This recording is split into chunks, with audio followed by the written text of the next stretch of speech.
Ito ang sinasabing pinakadelikadong daan papuntang Tagaytay. Kilala sa tawag na Snake Road dahil sa malaahas ang mga kurba dito.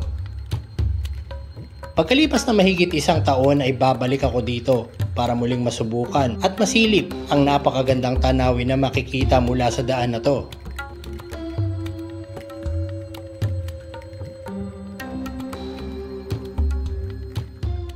Welcome sa pinakabagong episode ng Alternative Route. Okay, labas muna tayo dito sa subdivision namin. At sa video na to ay pupunta nga tayo ng Tagaytay. Yan si sir. Umaga, gabi. Naka-shades yan. 1 bar na lang pala ako.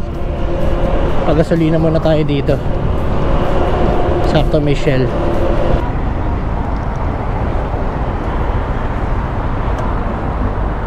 Sir, premium 400.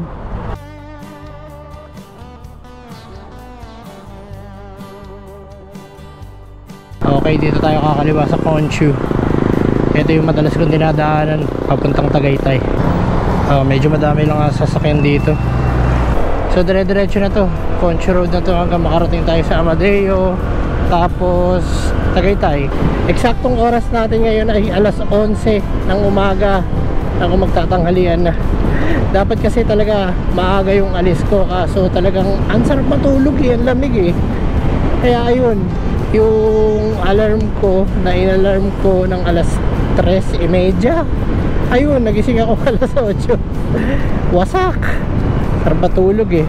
Pero okay lang kasi malapit lang naman yung pupuntahan natin. Ganda talaga ng daan dito. Smooth lang, smooth. Smooth sailing. Smooth sailing? Ano yun?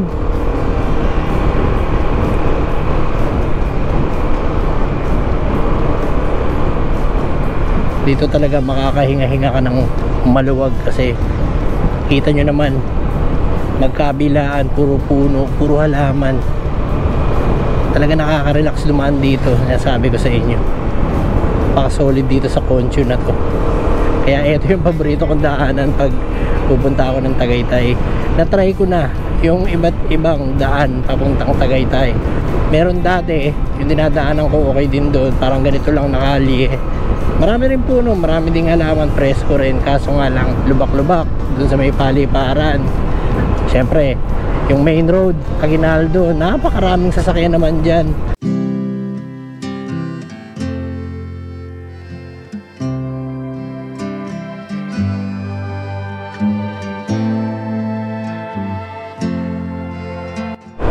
Okay, nandito tayo sa isang bypass road dito sa Cavite.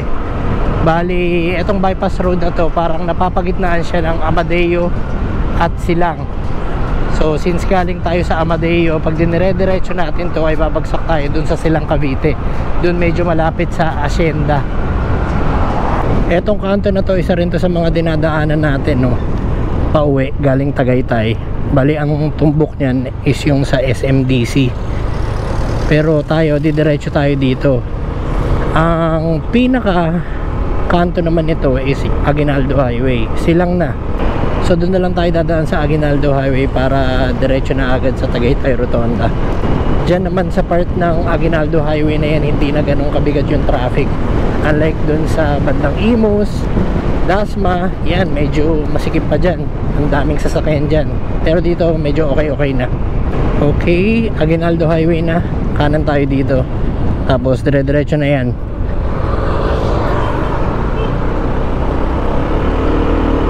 Alright.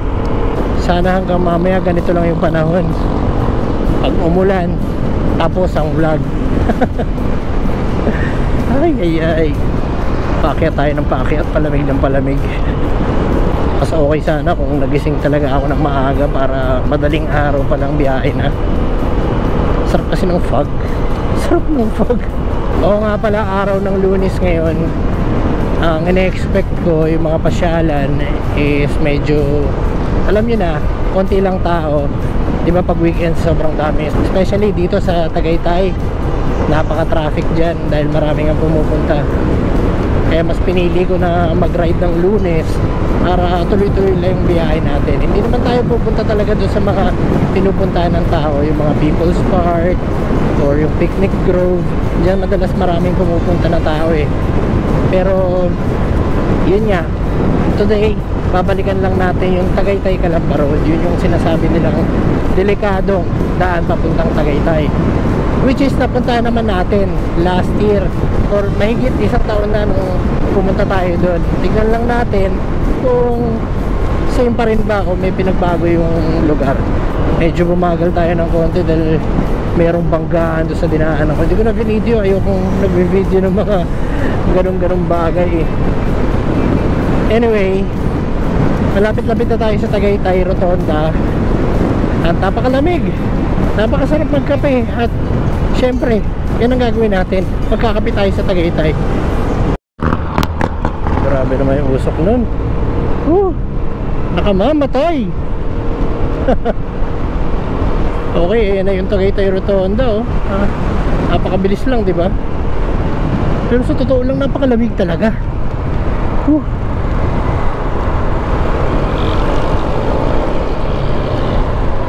Masuot ko pa naman ngayon, naka jersey ako pero wala akong t-shirt sa loob. Kaya yung lamig, tagos sa katawan ko. Sarap!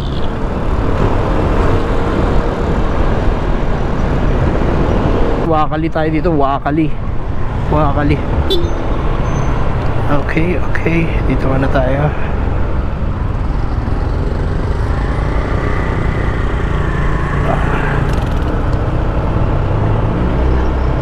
So ang way natin is yung papuntang People's Park ng Tagaytay. Dire-diretso lang tong daan na to. Well, karamihan naman alam na yung pupuntahan ko eh. Yung Snake Road, yung Tagaytay Calamba Road. So pagdating sa People's Park, may daan pababa doon. Pababa lang tayo doon. Tapos syempre magpapalipad tayo ng drone para makita natin yung napakagandang view doon. Nung unang pinuntahan ko yun, sa kabila ako dumaan. Nagmula ako sa baba sa may Calamba, Laguna. Then umakyat ako, pero ngayon para medyo maiba lang, dito naman tayo sa Tagaytay manggagaling. Pero hindi na tayo lalabas ng Laguna or hindi na tayo lalabas dun sa pinaka main road ng Laguna sa Manila South Road. Ang gagawin natin, pagdating natin siguro dun sa bridge dyan sa may Tagaytay Calamba Road, babalik na rin uli tayo paakyat ng People's Park. Dito sa Tagaytay napakaraming tuk-tuk kasi ito yung pinaka public transport ng mga tao dito. Wala kang makikita ditong mga jeep or bus, puro tuk-tuk, puro ganyan. Parang ito yung nagsisilbing tricycle. Ayan o, dami, diba? Okay din yung ganyan, diba? Hindi masyadong malaki, hindi masyadong abala sa daan. Ito na yung Picnic Grove sa kanan. Ayan, bukas kayo to. Mukhang bukas naman. Pero hindi naman tayo dyan pupunta. Maganda mamasyal ngayon, wala masyadong tao. Ewan ko pag ako namamasyal talagang gusto ko yung konti lang tao. Ewan ko, feeling ko introvert ako. Kaya mas gusto ko yung ewan ko, payapa, ganyan. Gusto ko minsan solo. Ayoko na maingay. Hindi ko alam kung introvert ako o katandaan eh. Ganda oh. Napakalamig. Grabe. Grabe ang lamig talaga. Hindi na ako nagbibiro. Foggy na yung paligid So, medyo malapit na kasi tayo sa People's Park. So parang medyo ramdam ko na yung fog. At dun sa mga view na nakikita ko sa kanan, talagang medyo foggy na. Anyway, ang sarap. Ang lamig. Alright, crosswinds. Konti na lang, nandun na tayo sa People's Park. Pababa tayo doon. I mean, may daan doon tayo bababa. Ayan na, yung People's Park, nakikita ko na. Grabe yung fog sa taas. Hindi masyado maaninag.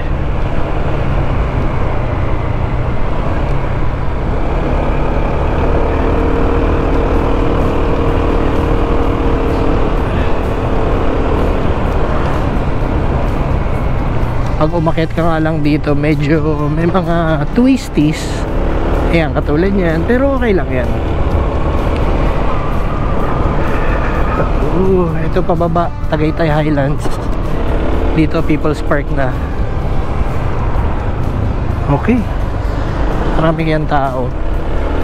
Feeling ko konti lang.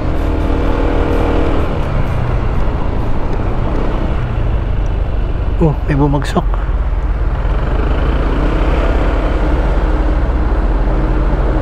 Ayan, may mga nagra-ride. Tayo dito tayo bababa. Yun. Ito guys, medyo sikat na sikat to, lalo na sa mga siklista. Kung familiar kayo dun sa Revpal, ito yun.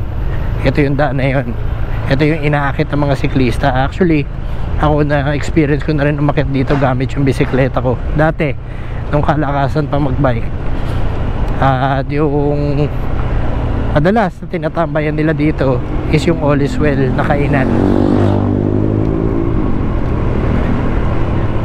Alam ko dito yun eh. Napakaganda ng view. Grabe naman. Ayan, may mga bulaluhan dyan. Napakaganda ng view.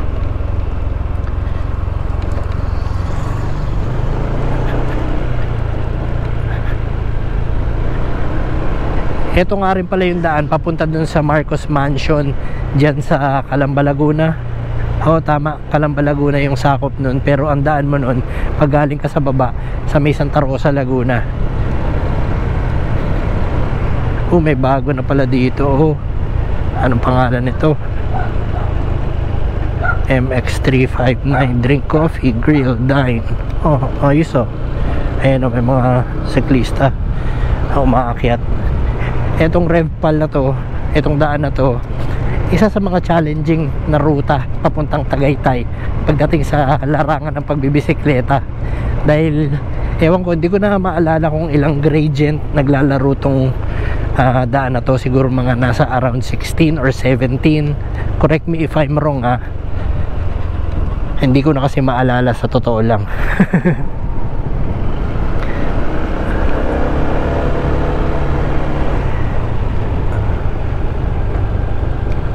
Ayan, ito yung sinasabi ko, yung All Is Well. Ito yung mga tambayan ng mga siklista. Meron ako dating picture dito, may nakalagay na King of Revpal. Revpal, ayun. Pero tayo, hindi tayo tatambay dyan. Dito tayo pupunta. Ayan, Isle Heart Dap East. Ito yung tinatawag nilang Snake Road. Tara, dito tayo.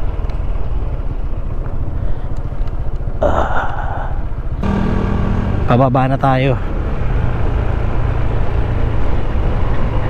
Dito maganda yung view dito. Okay. Dati may mga poste pa dito sa gitna. Ayan Ngayon wala na, tinanggal na nila. Ganda ng view dito guys. Tingnan nyo. Ayan Tagaytay Highlands. Solid dyan. Iniisip ko dito na lang magpalipad ng drone Diretso pa tayo dun sa baba. Eto, tinatawag nila tong Snake Road kasi nga hindi lang sa dahil napakatarik ng daan na to, kundi puro twisties pa na parang ahas kung titignan mo sa ere. Ayan Ayun ang kulit may mga poste dito dati sa gitna kasi itong daan na to, syempre ginawa lang to dati, siguro maliit lang talaga siya, kaya yung poste na yan parang yan yung pinakagilid noon. Pero siguro nag road widening, kaya ayan, nasa gitna yung pero at least diba, okay na siya ngayon, hindi na katulad dati na may poste pa rin. Kailangan dahan-dahan lang dito. Ayan, may isa pa dito pwede magpalipad dito, kaso naalala ko merong isang daan na meron nakalagay na Calamba something. Tingnan niya natin.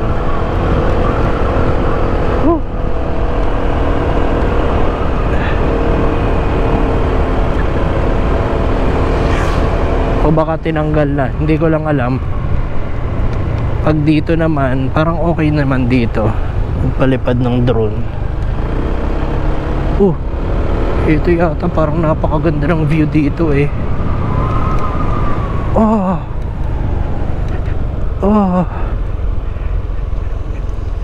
Grabe naman view, ang ganda. Ang taas na natin. Ito nga, baka mabangga pa tayo. Dito yata ako nagpalipad ng drone nun. Dito banda.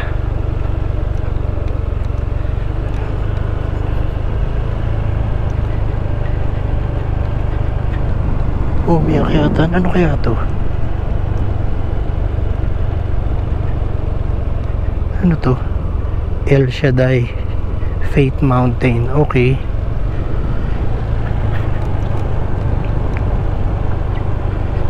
Tapos dito tingnan niya natin, baka may mga bago na dito, kapihan o campsite. Check natin. Ito parang tambayan. Ano to? Tindahan. Pwede dito Siomai Abel Cafe. Okay. Teka, check natin parang okay yan. Ang tanong is, anong klaseng kape? Baka mamaya bibigyan nyo ako ng 3-in-1. Hindi ako ganyan Hindi ako nagti 3-in-1. Baka magalit ako sa inyo. Charot. Napakaganda ng view. Grabe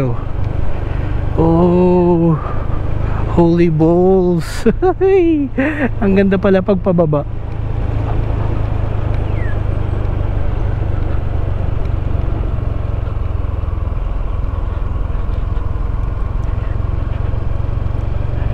Feeling ko aakyat na lang ako.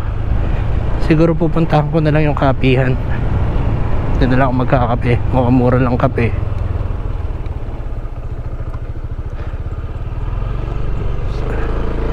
Saka parang mas safe magpalipad ng drone doon. Let's go.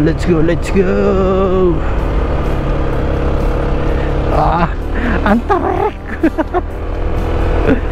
Ang kunat.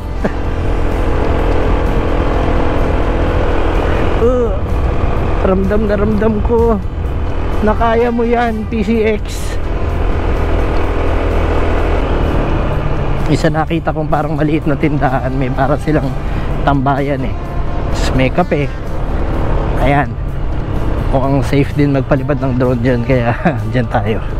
Saka parang mura yung kape. Diba okay lang dito. Parang feeling ko maraming tumatambay din dito may mga logo ng mga grupo ng mga bikers. Ano naman Ayun, nakalagay kape. Itong delikado to. Uy. Tao po.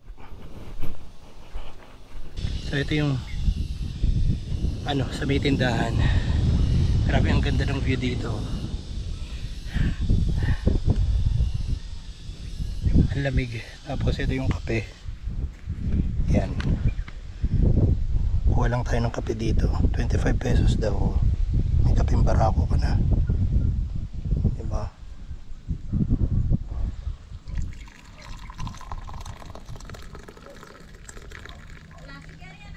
Okay. Order din ako ng siomai. Merienda. Nagkalat pa ako. Beste. Nakaya.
Okay, alis na tayo dito.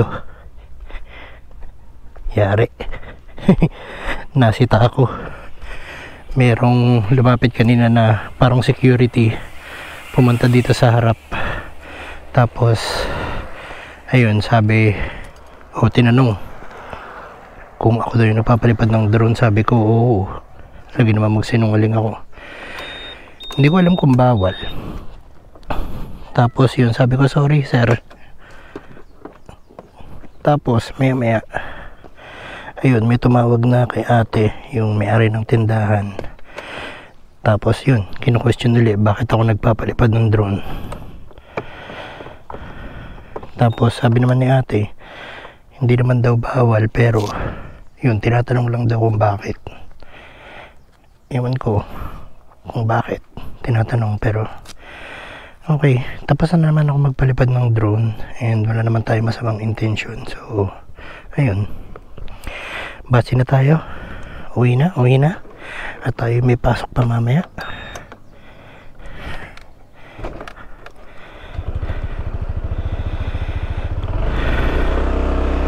Alright, let's go.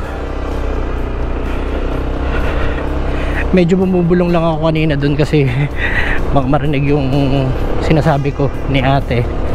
Pero yun nga, pinagbawalan. Hindi naman pinagbawalan, sabi ni ate, kasi hindi naman, tinatanong lang daw. Pero hindi ko rin alam yung reason kung bakit tinatanong kung bawal ba. Kasi kung bawal, edi sana pinahinto ako. Pero sabi ni ate, hindi naman tayo bawal. Hindi ko alam, basta sorry po. At nagsorry din ako doon. Sabi ko, hindi ko alam eh. Hindi ko rin naman talaga alam kasi dati wala naman nung unang pumunta ako dito. Anyway, okay naman kasi nakapagpalipad tayo ng drone. Nakakuha na natin yung gusto natin kuhaan. Kung makita man natin si kuya dito, yung security na lumapit, edi hingi tayo ng pasensya kasi hindi naman natin alam. Tulad nga na nabanggit ko, wala naman tayo masamang intention, para lang sa content lang naman. Okay, anyway, change topic na. Ganda ng view. Woo! So bali, pabalik na tayo doon sa Tagaytay. Or hindi, Tagaytay pa rin naman to. Pabalik tayo doon sa may People's Park. Doon na uli tayo dadaan pa uwi. Gusto ko pa sana magstay doon sa Kapihan kasi napaka-presko, ang ganda ng view, ang lamig. Kaso nga, medyo kinakabahan din ako kasi malay mo, diba, hindi mo naman masabi, biglang sugurin tayo dyan at kumpiskahin yung drone. Mag-isa lang tayo, wala naman tayong laban. Kaya yun, malis na rin ako. Pero normal naman yan, no? Yung pagpapalipad ng drone na yan, minsan kailangan mo talagang kumuha ng permission doon sa local government, or kung sa barangay, kung pwede, paalam ka, o doon sa pupuntahan mong lugar, pwede ba magpalipad ng drone dito or kasi yan madadaanan mo o makukunan mo yung mga private property. Hindi mo alam kung yung lugar ba o may pinoprotektahan sila dan o bawal talaga. Kaya mas maganda paalam muna, ask permission, ganon, sabihin mo kung ano yung purpose mo, kung bakit ka magvi-video o bakit ka magpapalipad ng drone. Parang respeto na lang din sa lugar siguro. Ayun. Alright, so kaliwa na tayo, kahit ulit tayo Radpal. Alright, so eto na nga, pauwi na tayo ngayon at medyo malayo yung in-skip ng video kasi nandito na tayo sa Concho Road ulit at dito na ako dadaan pa uwi. Anyway, yun nga, dito na natin tatapusin tong video na to at sana nag-enjoy kayo sa mga nakita nyo. Huwag nyo na lang kalimutan mag-like, comment at subscribe. Okay, so we're out.